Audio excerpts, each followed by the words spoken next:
Pues estamos un domingo más en nuestra clase de la Escuela Bíblica Dominical y seguimos con el texto del Evangelio de Mateo, capítulos 5 y 6, lo que se conoce como el Sermón del Monte. Seguimos avanzando también en el temario que estamos llevando a cabo, cuál es el de la fe sencilla. Y hoy estaríamos en el capítulo 6 del Evangelio de Mateo, los versículos 1 al 18, en el que se nos habla, y son textos que también sin duda también conocemos, y conocemos bastante, y no os los voy a leer, pero sí os digo, por ejemplo, pues cuáles son los temas. Jesús y la limosna, Jesús y la oración, donde nos encontramos con el Padre Nuestro, y Jesús y el ayuno. Tres aspectos fundamentales en el momento en que el Señor Jesús está dando, digamos, esta enseñanza. Son aspectos fundamentales en las prácticas religiosas de aquellos que le están escuchando. Tanto las limosnas como el ayuno como la oración son aspectos muy importantes para el judío y que además son preceptivos en ciertas épocas y en ciertas festividades, incluso el llevarlos a cabo. El Señor Jesús hace lo que ya hizo el profeta Miqueas bastantes siglos antes. Miqueas capítulo 6, un texto que también conocéis y conoceréis sin duda y os sonará mucho. Dice: ¿con qué me presentaré ante Jehová y adoraré al Dios Altísimo? ¿Me presentaré ante él con holocaustos, con becerros de un año? ¿Se agradará Jehová de millares de carneros o de 10,000 arroyos de aceite? ¿Daré mi primogénito por mi rebelión, el fruto de mis entrañas por el pecado de mi alma? Oh hombre, él te ha declarado lo que es bueno. ¿Y qué pide Jehová de ti? Solamente hacer justicia y amar misericordia y humillarte ante tu Dios. En definitiva, lo que nos está diciendo Miqueas es algo que ya se conocía por parte de los profetas desde hacía mucho tiempo y que el Señor Jesús de nuevo vuelve a remarcar en sus enseñanzas. ¿Cuál es la idea principal que vamos a encontrarnos aquí? ¿Qué es lo que el Señor nos está demandando, nos está pidiendo a cada uno de nosotros? Miqueas lo dice muy claro: practicar justicia, amar misericordia y andar humildemente con tu Dios. ¿De qué manera lo desarrolla el Señor Jesús en estos capítulos? ¿De qué forma Él lo ve, lo interpreta, nos lo muestra a nosotros para que podamos aprenderlo?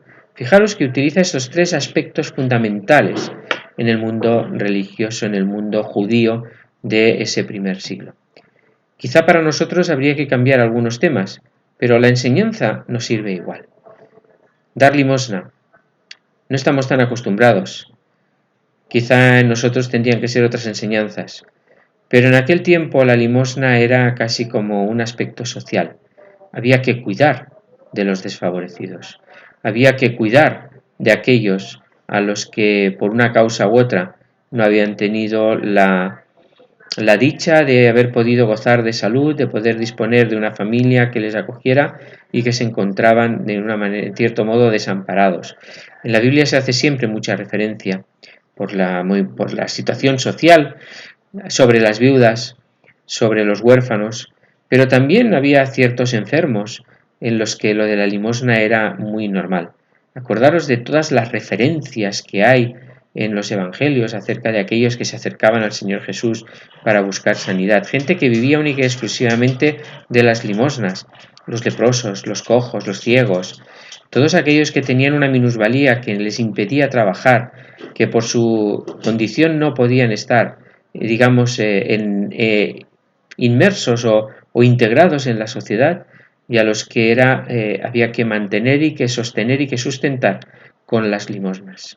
Era una actitud y una actividad que además enseñaba a los demás el nivel de espiritualidad que se tenía, el nivel de compromiso con la ley, como era algo preceptivo y algo que se hacía de una manera, digamos que coherente con lo que decía la ley. Por eso el Señor habla de ello, como habla también de la oración. Las oraciones preceptivas para el judío y además públicas, oraciones que se hacían y que se siguen haciendo de manera grupal, de manera en conjunto de todo el grupo de hombres o de mujeres. y algo también que muy desarrollado, algo también muy elaborado en algunos aspectos, oraciones verdaderamente con muchísimo sentido, con una configuración, con un tratamiento, digamos que muy especial. Y algo también pues que era un aspecto de el nivel de espiritualidad y de compromiso. Un judío que no tuviera en cuenta las oraciones, pues era algo muy de criticar y de señalar, porque no estaba ejerciendo y actuando como un verdadero judío. Y el ayuno, también otro aspecto fundamental en este sentido religioso para el judío. Había ciertas festividades, había ciertos momentos, como el que cuando se traía la ofrenda para la expiación de pecados, donde lo que había que tener y mantener ese ayuno como un aspecto y como un hecho de, digamos que de concentración, de inmersión en uno mismo para poder indagar y para poder ver aquello que no estaba bien, para detenerse, para comprobar cómo estaba espiritualmente esa persona y así poder venir delante de Dios de una manera limpia y honesta. Como la oración era un aspecto de comunión con Dios y como la ofrenda es un aspecto de misericordia. ¿Cuál es el problema? ¿Qué es lo que el Señor Jesús está denunciando? Pues está denunciando que todas estas prácticas han llegado a convertirse en muchos momentos en algo totalmente externo. Algo que se hacía con mucha para que los demás lo vieran. Fijaros, cuando uno da limosna, cuando uno va a llevar la ofrenda y hacía tocar trompetas delante de él, hacía que todo el mundo se girara para mirar, oh, este está trayendo las ofrendas. O aquel que haciendo oración en el templo se ponía de pie y oraba pues a gran voz para que se le oyera, para que se le escuchara, para que se le viera lo piadoso que era, cómo se conocía las oraciones, cómo sabía y cómo era capaz de expresar bien y tal y como le habían enseñado todos aquellos palabras y más bien pues palabras en muchas ocasiones huecas. O cómo al celebrar el ayuno el Señor está, digamos que denunciando que se hace pues vestido con el cuerpo lleno de cenizas, demacrado. Dicen los comentaristas que incluso había quien se maquillaba la cara para parecer más pálido, para que se viera, para que se notara que estaba de duelo. Y ante esas cosas, el Señor lo que dice es que si tú tienes que ofrendar, lo hagas de forma natural, sin ningún tipo de, digamos, de parafernalia, de mostrarlo a los demás. Es más, dice que tu mano derecha no sepa lo que hace tu izquierda. Es decir, ni tú mismo lo tienes que saber. Tiene que hacerse algo en silencio, porque no es para ti. En primer lugar, porque estás favoreciendo a una persona, pero no tienes el por qué humillarla con ese acto. Y en segundo lugar, porque nadie tiene el por qué conocerlo. Eso es una cosa que solamente el Señor sabe, y el Señor conoce cuál ha sido el motivo que ha habido en tu corazón para hacerlo. Y la oración, pues la oración en público es buena, es necesaria. No dice el Señor que no se haga, pero sí que te apartes, que verdaderamente te pongas en las manos de Dios cuando estás en oración, que te pongas en esos momentos de intimidad con Él, que puedas expresarle con toda claridad todo aquello que hay en tu corazón. Y también, ¿por qué no?, con el ayuno. Dice, lávate, arréglate, peínate y sal, aunque hayas ayunado. Nadie tiene el por qué saberlo. No quiere decir con eso el Señor Jesús que no, porque en otras partes del Evangelio se nos dice que nuestras obras, que nuestro comportamiento, que tenemos que ser luz, que tenemos que ser sal, había dicho unos momentos antes, es decir, todos nuestros actos tienen que expresar nuestra relación con Dios, tienen que expresar aquello que estamos viviendo en nuestro interior.